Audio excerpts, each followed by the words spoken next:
Hey everyone, how are you doing? Welcome back to Mario's World, the place where education meets fun. In this video, we're going to be looking over some of the most frequently asked questions, and that is how to nail a placement, or as they say, an internship, and then actually turn it into a full-time job offer.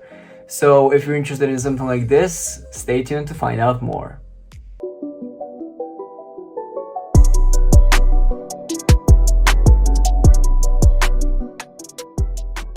So we're gonna split this specific video into three parts. It's gonna be past, current, and future.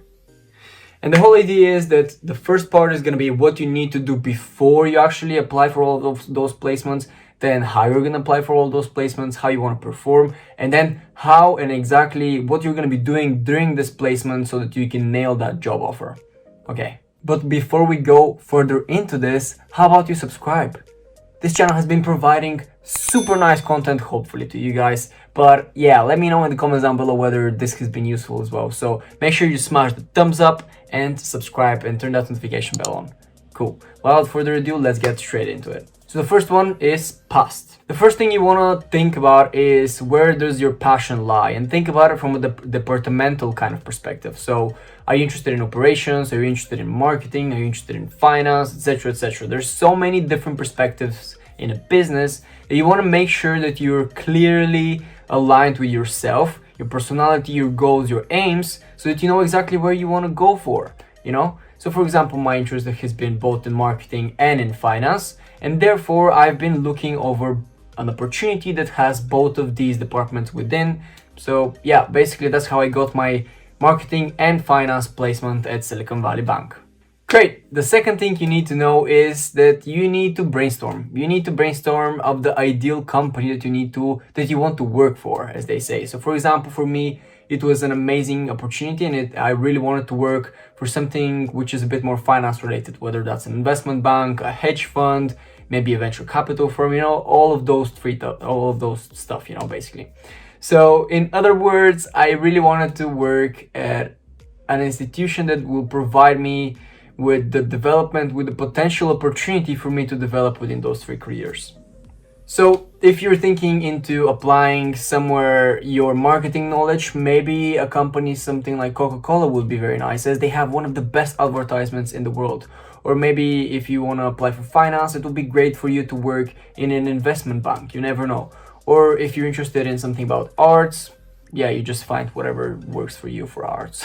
And the third thing is your expected salary. So for example, there's a lot of people, I think the average placement salary for the UK, for example, is about 22,000 per year or something like this, pounds. So have in mind whether you want to be from the higher end, whether it's like 35 maybe even, those kind of stuff, or you want to be from the lower end where you won't even get paid, because there's those kind of internships, those kind of placements as well, or it will be like 14k, whatever. Just make sure you find out what is the expected salary, whether it's important for you to earn X amount of money, or you're fine just having the experience and learning as much as you can. And now we're going to the second part of this video, and that is the current. So the first one I would suggest to you guys is to be organized. Have everything in folders. Like literally, if you want to apply to 10 different companies for 10 different placements, make sure you organize all of them by the folders. So for example, if you want to apply to Goldman Sachs, you put a folder with its name Goldman Sachs, and then you're going to input all of your details inside. What have you done within the application, when they're going to get back to you, and all of those stuff. The second thing is you need to be dedicated. What I mean by that is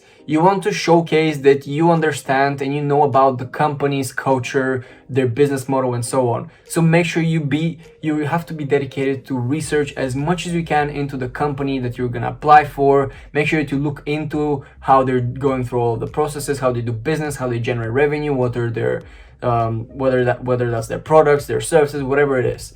And then once you have that, try to tweak a little your cover letters. You should have like a base where you want to include all of those important questions like who you are, why you're applying, and so on. But make sure that you're emphasizing in each of those videos something that phrases that you've read everything on their website, something that showcases that you've done the research, you've been dedicated, and that will basically make you stand out of the crowd. So you're gonna get picked up immediately.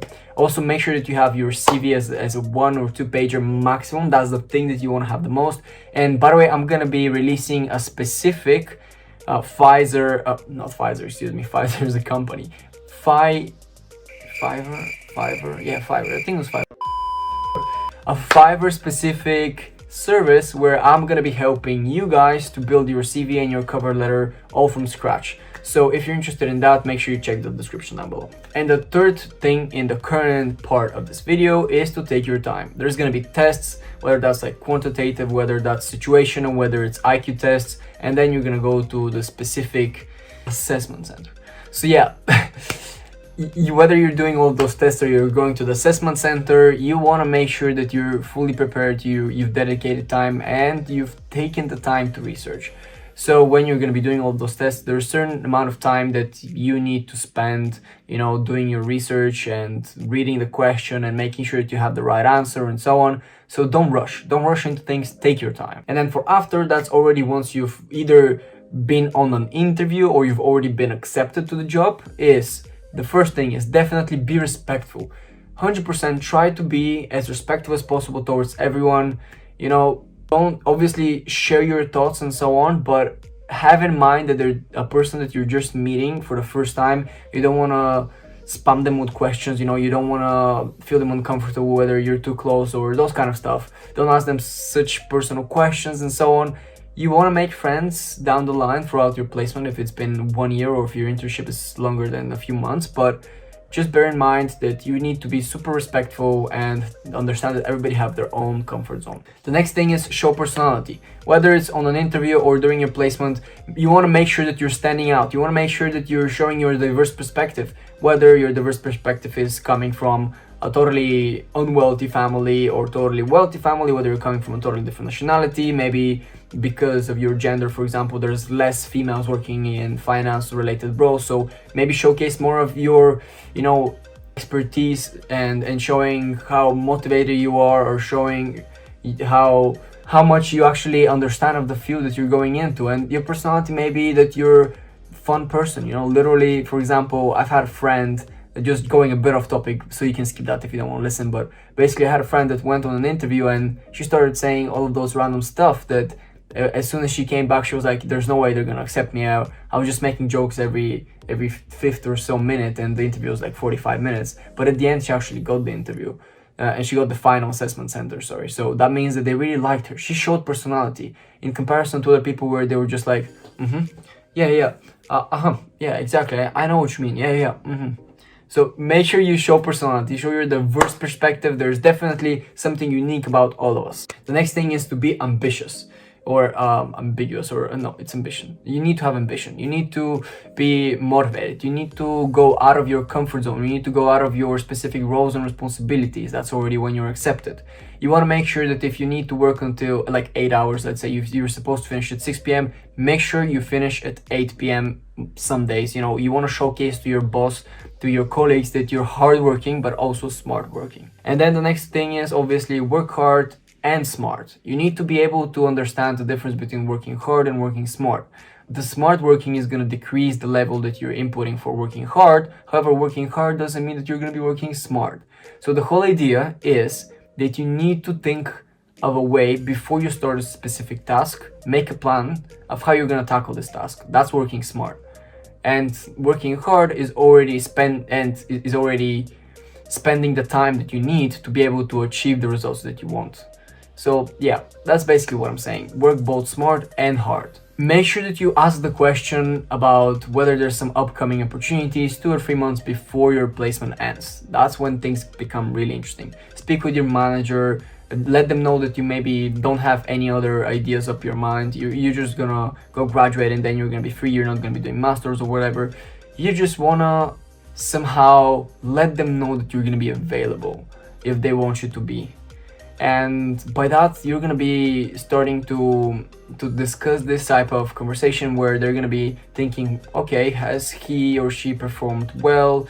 What do we think of her specific skills? Do we think she's good, or he? Do you think they're gonna be a specific add-on to the team? Is there gonna be an add value, or we're just gonna be paying them for no reason? So you want to make sure that you're showcasing your strengths and you're just vaguely discussing that you're going to be available, and if there's an opportunity, you'll be more than happy to take up on that. And the final part is obviously securing it. So make sure approximately a month before your internship, your placement is about to end, you actually bring this topic up.